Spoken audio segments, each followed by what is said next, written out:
여사가 오늘 특검에 출석해 조사를 받았습니다. 전직 대통령의 부인 가운데 처음으로 피의자로 공개 소환된 김 여사는 아무것도 아닌 사람이 심려를 끼쳐 죄송하다고 심경을 밝혔습니다. 내일까지 전국에 또다시 많은 비가 내릴 전망입니다. 호남에 최대 120mm 이상, 대구와 영남 등에 100mm 이상이 예보됐습니다. 특히 곳곳에 시간당 최대 50mm가 넘는 국지성 호우가 쏟아지는 곳도 있겠습니다. 민주당이 주식 차명거래 의혹으로 탈당한 이춘석 의원을 당에서 제명하기로 했습니다. 국민의힘은 의원 징계안을 제출하고 공석이 된 법사위원장직을 요구했지만 민주당은 육선 추미애 의원을 내정했습니다.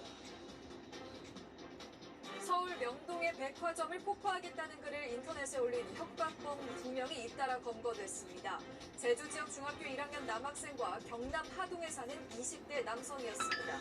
경찰은 형량이 무거운 공중 협박죄를 적용했습니다. 여러분 안녕하십니까? 8월 6일 수요일 KBS 7시 뉴스입니다. 주가 조작과 공천 개입 등 16가지 의혹의 중심에 있는 김건희 여사가 오늘 피의자 신분으로 특검에 출석해 첫 조사를 받았습니다. 특검은 법과 원칙에 따라 조사하겠다고 강조한 가운데 김 여사는 국민들께 죄송하다는 입장을 밝혔습니다. 첫 소식 정상빈 기자가 전합니다. 조사 예정 시간인 오전 10시를 넘긴 시간.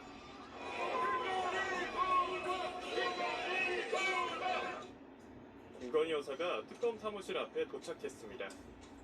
저같이 아무것도 아닌 사람이 이렇게 심려를 끼쳐서 진심으로 죄송합니다.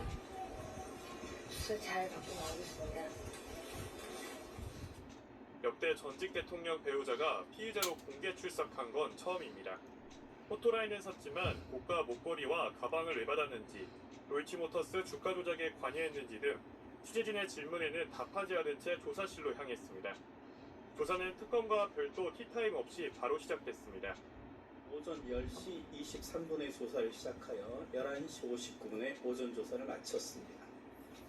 점심 식사를 마치고 오후 1시부터 조사를 재개하였고, 특검팀은 16가지 수사 대상 중 도이치모터스 주가 조작과 공천 개입 의혹, 통일교와 건진법사 청탁 의혹 등 5가지 주요 의혹에 대한 조사를 진행했습니다.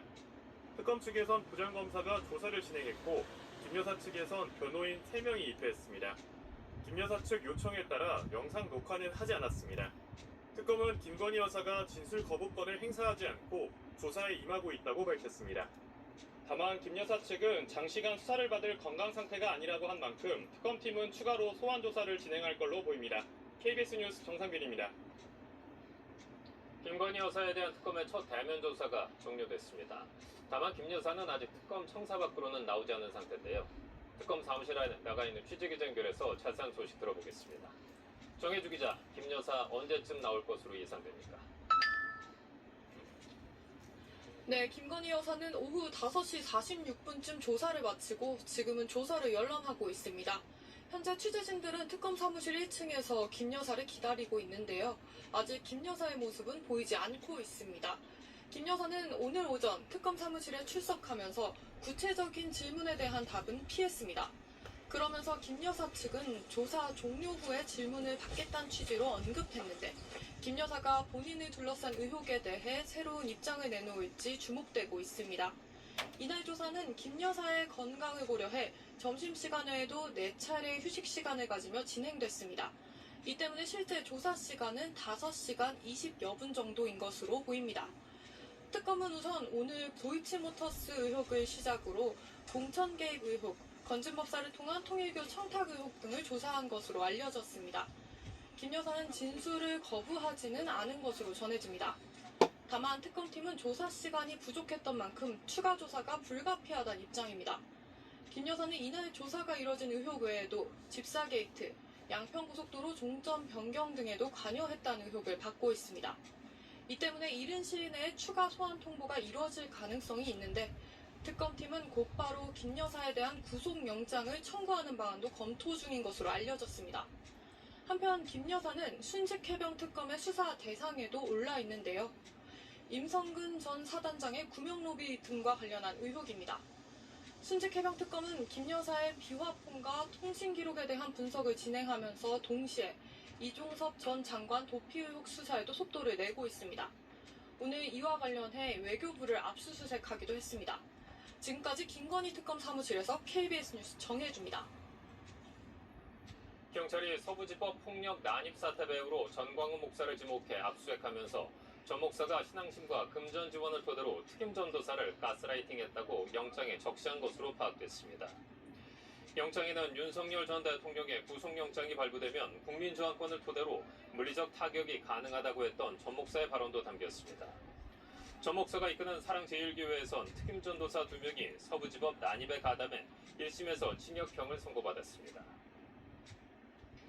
오늘 중부지방 곳곳에는 국지적으로 많은 비가 내렸습니다. 밤사이엔 비구름이 내려가면서 남부 곳곳에 시간당 최대 50mm의 강한 비를 쏟을 걸로 예상됩니다. 피해 없도록 주의하셔야겠습니다. 김세연 기상전문기자가 보도합니다. 남북으로 폭이 좁은 비구름대가 서해상에서 한반도로 들어왔습니다.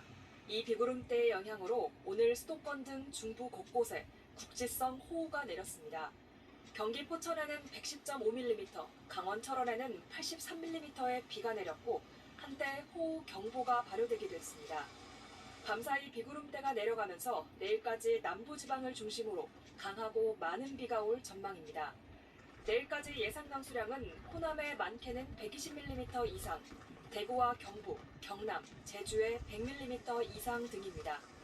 같은 지역에서도 강수량 편차가 크겠고 시간당 최대 50mm의 세찬비가 쏟아지는 곳도 있겠습니다. 갑자기 쏟아지는 강한 비에 하천이 급격히 불어나거나 지하시설이 침수될 수 있어 주의해야 합니다. 특히 최근 호우 피해가 컸던 남부지방에 강하고 많은 비가 예보된 만큼 대비가 필요합니다. 비구름으로 주춤했던 더위는 다시 찾아오겠습니다. 목요일은 대체로 맑은 가운데 낮 동안 햇볕이 더해지며 전국 대부분 지역의 낮 기온은 30도를 넘겠습니다. 내일 낮 최고 기온은 서울 32도, 대구 33도 등으로 오늘보다 2에서 5도가량 높겠습니다. 습도가 높아 체감온도는 더 높겠고 열대야 역시 이어지겠다고 기상청은 전망했습니다. KBS 뉴스 김세연입니다. 비가 쏟아지면 도로 맨홀은 흉기로 변합니다. 수압 때문에 뚜껑이 열려 튕겨오르거나 물이 차오르면 맨홀이 아래에 있는지 알기도 힘든데요. 얼마나 위험한지 황정호 기자가 취재했습니다. 빗속을 달리던 버스에 맨홀이 튀어올라 승객이 튕겨나가고 폭우에 길 가던 남매는 뚜껑이 열린 맨홀에 빠져 숨졌습니다. 사람이 순식간에 저렇게 당할 수가 있구나. 맨홀이라는 게 무서운 데구나. 폭우가 내리면 위험해지는 맨홀이 어느 강도에서 얼마만큼 튕겨나가는지 실험으로 확인했습니다.